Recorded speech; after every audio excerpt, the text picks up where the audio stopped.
সবাইকে স্বাগত আমাদের চ্যানেল টেক হেলথ এন্টারটেনমেন্টে। আজকার জন্মদিন আপনারা কি জানেন? আজ সত্যজিৎ রায়ের জন্মদিন। সত্যজিৎ রায় একজন বিখ্যাত বাঙালি ভারতীয় চলচ্চিত্র নির্মাতা, শিল্প নির্দেশক, চিত্রনাট্যকার, সঙ্গীত পরিচালক এবং লেখক ছিলেন।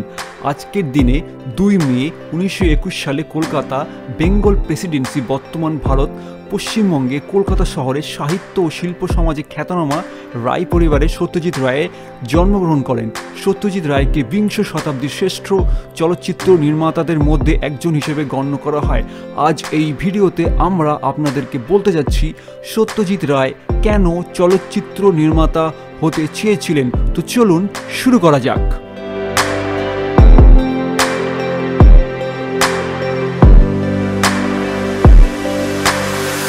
2 মে 1921 সালে কলকাতায় জন্মগ্রহণ করেন সত্যজিৎ রায়। সত্যজিৎ রায়ের পিতা ছিলেন সুকুমার রায় এবং মায়ের নাম ছিল সুপ্রভা দেবী। সত্যজিৎ রায়ের জন্মের মাত্র 3 বছরের মধ্যেই তার পিতা সুকুমার রায়ের মৃত্যু হয়। মা সুপ্রভা দেবী বহু কষ্টে সত্যজিৎ রায়কে বড় করেন। সত্যজিৎ রায় বড় হয়ে কলকাতার বালিগঞ্জ গভর্নমেন্ট হাই স্কুলে পড়াশুনো করেন। তারপর কলকাতার প্রেসিডেন্সি কলেজে অর্থনীতি নিয়ে পড়াশুনো করেন।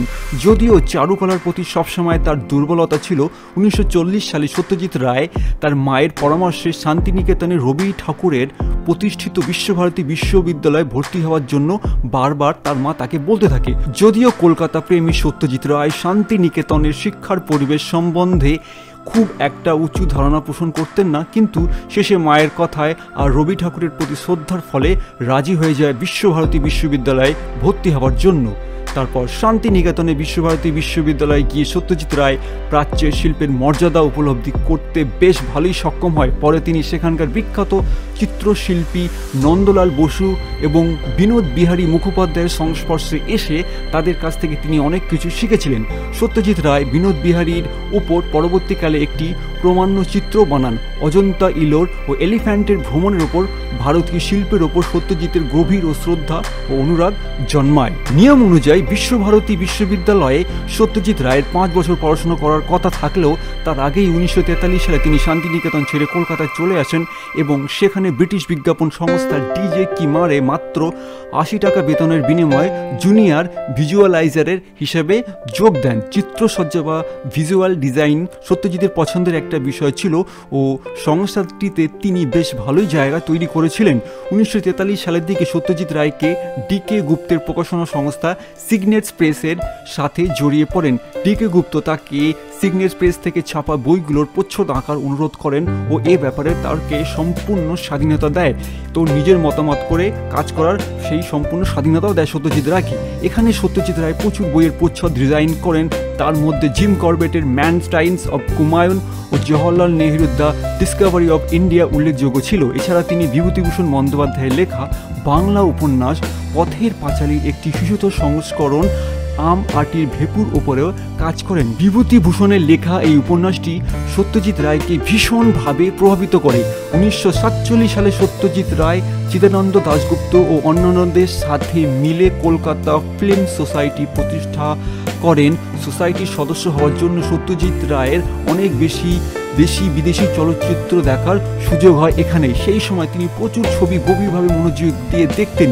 দ্বিতীয় বিশ্বযুদ্ধের সময় তিনি কলকাতায় অবস্থানরত মার্কিন সেনাদের সাথে বেশ জমিয়ে বন্ধুত্ব স্থাপন করেন। তিনি তাদের কাছ থেকে শহরে আসা নতুন মার্কিন চলচ্চিত্রগুলোর খোঁজ খবর নিতেন এবং সেই সময় তিনি নরম্যান ক্লেয়ার নামে এক রয়্যাল এয়ারফোর্সের কর্মচারীর সাথে সংস্পর্শে আসেন সত্যজিৎ রায়। তিনি সত্যজিৎ রায়ের মতোই চলচ্চিত্র, দাবা, পাশ্চাত্যে ধ্রুপদী সঙ্গীত পছন্দ করতেন। এই একই বছর ফরাসি চলচ্চিত্র পরিচালক জ রনোয়ার তার দ্য রিভার চলচ্চিত্রের শুটিং করতে কলকাতায় আসেন এবং সত্যজিৎ রানোয়ারকে তার গ্রাম অঞ্চলে চিত্রস্থান খুঁজতে সাহায্য করে। এই সময় সত্যজিৎ রানোয়ারের সাথে তার পথের পাঁচালীর চলচ্চিত্র নিয়ে কথা বলেন। রানোয়ার এ ব্যাপারে তাকে এগিয়ে যেতে উৎসাহ দেন। 1950 সালে আবার ডিজে কিমা সত্যজিৎ রায়কে লন্ডনে তাদের প্রধান কার্যালয়ের কাজ করতে পাঠান।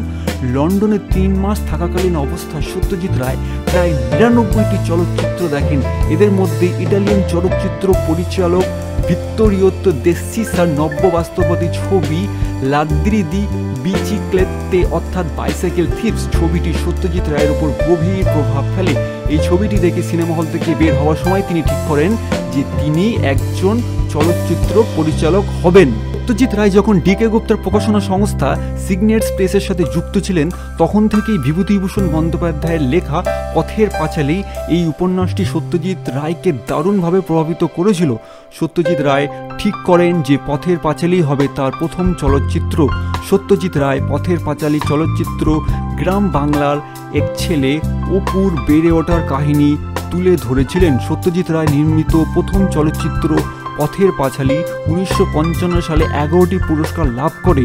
এর মধ্যে অন্যতম 1956 সালে কান চলচ্চিত্র উৎসবে বেস্ট হিউম্যান ডকুমেন্টারি পুরস্কার পায়।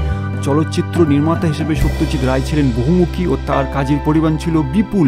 তিনি প্রচুর পূর্ণদৈর্ঘ্য কাহিনীচিত্র, প্রমাণ্যচিত্র, স্বল্পদৈর্ঘ্য চলচ্চিত্র, পূর্ণদৈর্ঘ্য চলচ্চিত্র নির্মাণ করেন। সত্যজিৎ রায় বিখ্যাত চলচ্চিত্র আমাদের জন্য উপহার দিয়েছেন, যেমন পথের পাঁচালী, অপরাজিতা, অপুর সংসার, গুপি গাইন, বাঘাবাইন, হীরক রাজার দেশে আরও অনেক। এই চলচ্চিত্র সত্যজিৎ রায়ের জীবনের শ্রেষ্ঠ চলচ্চিত্র ও শ্রেষ্ঠ কর্ম হিসাবে স্বীকৃতি পেয়েছে।